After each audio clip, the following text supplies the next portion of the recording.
सुंदर शोभते नाजूक मोराची जोडी जनार्दन रावा मुले आली माझ्या आयुष्याला गोडी जाईना कधी वृथा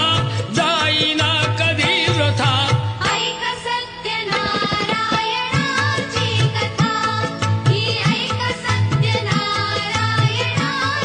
कथा फुलका मुकुराजा होता महाथोर तयाची पत्नी होती सुंदर नदी किनारी एकदा त्यांनी घातली महापूजा दोघांनी आले एक नौका त्याच मार्गानी नाव भरलेली पूर्ण द्रव्यानी होती व्यापारी साधू बाण्याची रीत पाहण्यास आला पूजनाची उल्का मुकुत्यास